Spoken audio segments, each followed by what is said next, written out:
Facebook account used to insult Prophet may be fake.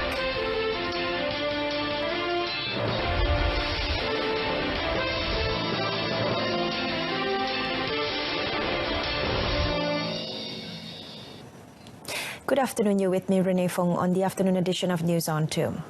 Police have not ruled out the possibility that a fake account was used by a Facebook account owner under the name of Wendy Long to upload a posting viewed as insulting Prophet Muhammad.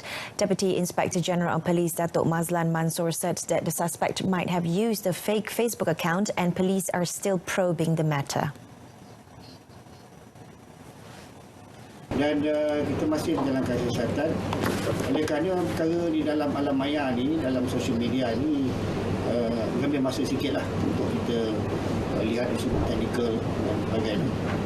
Sumber daripada mana datangnya. Ada besar kemungkinan menggunakan akaun Facebook palsu. Besar kemungkinan. Kalau tidak, dia dapat lama lah.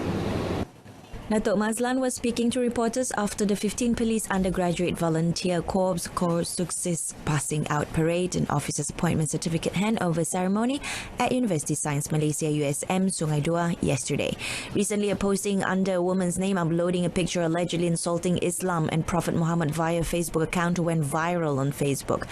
Datuk Mazlan also said police have received over 400 reports over the postings.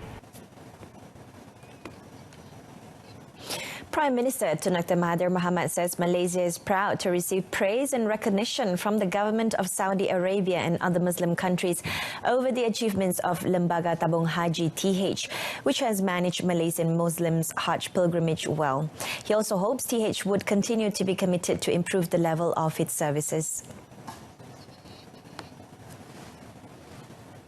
Ia bukanlah satu tugas yang mudah, kerana ia adalah satu urusan yang memerlukan penelitian kepada semua peringkat persediaan yang merangkumi keperluan jemaah haji sebelum berlepas kebajikan mereka semasa di tanah suci sehinggalah mereka kembali semula ke tanah air. The Premier said this at the sending off ceremony for a batch of Malaysian pilgrims to the Holy Land for this year's Hajj season at the TH complex in Sepang, Selangor yesterday. Tun Dr. Mahathir also urged Malaysian pilgrims to adhere to all the health advice and guidelines recommended by TH and the Ministry of Health to maintain good health order to perform their religious obligations properly. At the event, 483 pilgrims gathered for the departure to the Holy Land. A total of 30,200 Malaysian Hajj pilgrims will start to head for Arafah for the Mahsyar phase, the most challenging phase of the Hajj, early this Friday. Malaysian Hajj delegation head Datuk Sri Syed Saleh Syed Abdul Rahman yesterday said that they would move via 3 bus travel groups, namely at 5:30 a.m., 7:30 a.m. and 9:30 a.m. local times, with every bus travel group to ferry 10,000 pilgrims. Earlier, Datuk Sri Syed Saleh attended a Hajat prayer and the reciting of the Yasin by pilgrims and Tabung Haji TH personnel for the Mahsyar operation in Mina. This year's Hajj season will witness 30,200 Malaysians Hajj pilgrims staying in 9 accommodation colleges, performing the 5th pillar of Islam, aided by 640 TH personnel. In addition, Datuk Sri Syed Saleh said TH would also carry out the Wukuf Safari program, namely to take those Hajj pilgrims undergoing treatment at the medical wards to perform the Wukuf in Arafah using 8 buses, which has medical and ambulance facilities.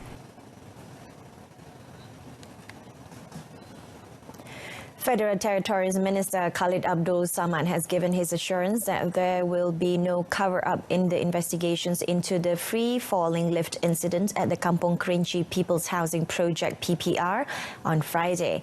He said the authorities will not hide any signs of negligence and will take stern action against those responsible for the mishap. Di bawah jagaan di BKL adalah kontraktor-kontraktor yang telah di certified, ya. oleh DOSH dan oleh pembuat lift itu sendiri. Ya, dan seharusnya mereka merupakan syarikat-syarikat yang mempunyai kepakaran dan kemampuan untuk menjaga lift-lift itu.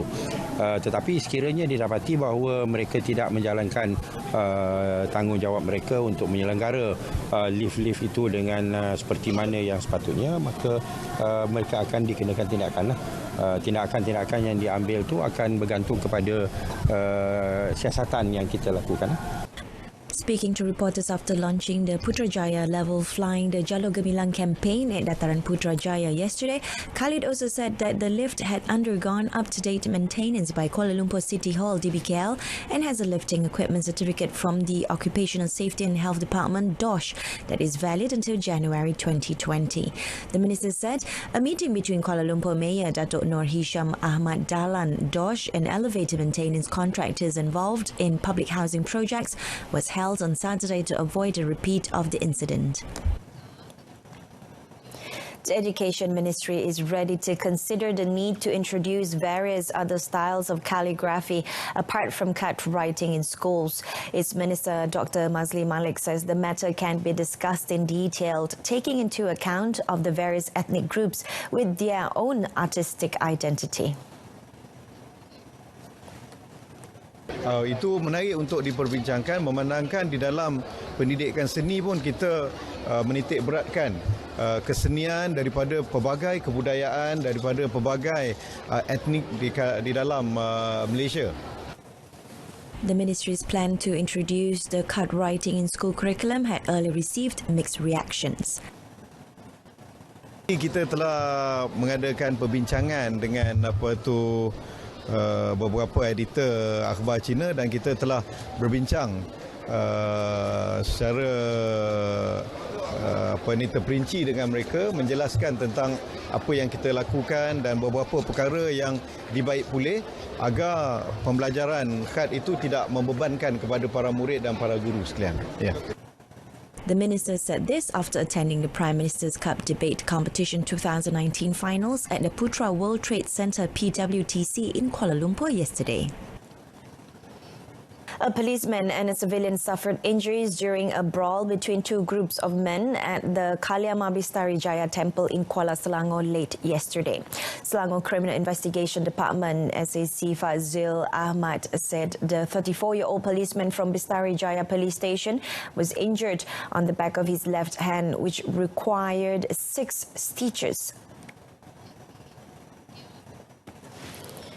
In a statement today, SAC Fazil said the civilian victim was also injured on the hand and is being treated at the Sungai Buloh Hospital. Police believe that the motive of the fight stemmed from a squabble over how the tents were being assembled. During the 9:15 p.m. incident, the group started with an argument which escalated into a fight involving machetes. Police on site attempted to neutralize the situation, but the group retaliated. Following the incident, 28 men were detained along with 5 sharp weapons. The case is being investigated under Section 148 of the Penal Code for rioting with weapons and Section 326 of the Penal Code for causing hurt with a weapon.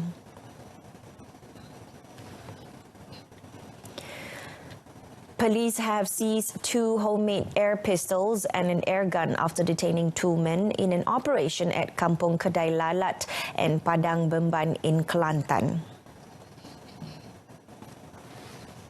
Kota Baru District Police Chief ACP Abdul Daud said that the first seizure was carried out at Kampung Kedai Lalat when a district police CID team detained a man in front of a food outlet at 2 a.m. According to ACP Abdul, police detained the 25-year-old man after finding a pistol tucked under his waistband, and an examination of his car uncovered 32 ball bearings which were believed used as ammunition. Speaking at a media conference at the district police headquarters yesterday, ACP Abdul said A pair of handcuffs and a vest with the Royal Malaysian Police logo were also found in the car. He said the suspect then took the police to a store in Padang Bemban where another pistol, a gun and several ball bearings were found. Police also detained a 46-year-old man, and further investigation reveals that both suspects had bought the weapons from a neighbouring country for 800 ringgit each for security purposes, while the gun was supposedly meant for shooting squirrels. ACP Abdul said that both the suspects are being remanded until 7 August to facilitate investigations under Section 8, Subsection A of the Firearms Act 1960. Perak Menteri Besar Datuk Seri Ahmad Faizal Azumu says that unity among races are the root of the country's development and progression. He says that every policy that shaped the country was made for the benefit of all. Elaborating further on the matter, Datuk Seri Ahmad Faizal said every Malaysian should be proud to wave the Jalur Gemilang, especially during this national month. He also said that it is important for all Malaysians to continue striving hard to improve the standard of living for the benefit of the future generation. The Menteri Besar said this at the launch of the state's national month and Fly the Jalur Gemilang event at the Bulatan Sultan Azlan Shah in Ipoh. His text speech was read out by Perak Multimedia Communications and Non-Governmental Organisations Committee Chairman Exco Hasnul Zulkarnain Abdul Munain. The Ministry of Agriculture and Agro-Based Industries MOA will launch a massive campaign to promote local fruits in foreign markets to lure more tourists in conjunction with Visit Malaysia Year 2020. Minister Datuk Salahuddin Ayub said that it was one of the government's initiatives to turn Malaysia into a choice destination to eat local fruits and simultaneously gave the opportunity to the government to expand its markets abroad. Speaking to reporters after launching the Agriculture Entrepreneurs Carnival in Muar, Johor yesterday, Datuk Salahuddin said that other than China, the campaign would be expanded to Singapore, South Korea, Japan, West Asian countries and Europe. Dan kita sedang menyediakan protokol untuk nangka madu kita ini boleh dieksport ke pasaran negara China.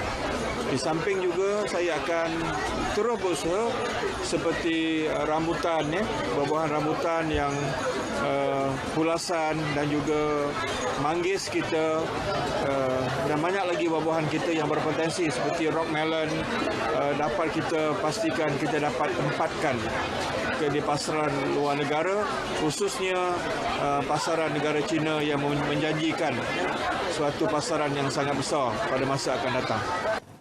Furthermore, he said the ministry is also emphasizing on quality, which is why farms and plantations must possess the Malaysian Good Agriculture Practices MyGap certificate to qualify them to export fruits. Datuk Salahuddin said this is one of the focuses of the ministry to develop agriculture entrepreneurs, empower downstream industries and boost the agriculture sector and the economy of Malaysia. Defending champions Perak kicked off their 2019 Malaysia Cup campaign in style when they defeated Sabah 3-0 in their Group C opening match at the Perak Stadium in Ipoh last night. Meanwhile, Melaka came from behind to beat PDRM 3-1 and collect the 3 points at stake. The 8-time Cup winner straight to the top of the group, dislodging Pahang on goal difference. Brandon Gunn put Perak ahead in the 45th minute with a thunder shot inside Sabah's penalty box before Brazilian import Ryanderson da Costa Moraes doubled the lead for the Bosgara squad in the 50th minute after an assist by Muhammad Nur Hakim Hassan. Perak made it comfortable with a third goal right during added time in 92nd minute through the other Brazilian in the squad, Leandro dos Santos, who connected Muhammad Firdaus Sayadi's corner kick into the net.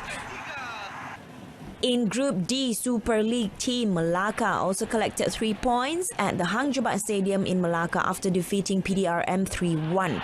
It was PDRM, however, who took the lead with a goal in the 8th minute via South Korean import Lee Chang-hun. Melaka, however, was in no mood to concede defeat and equalized just 3 minutes later through former national player Muhammad Nazrin Nawi, who also scored the team's third goal in the 61st in between 54th minute strike by Filipino import Patrick Richard.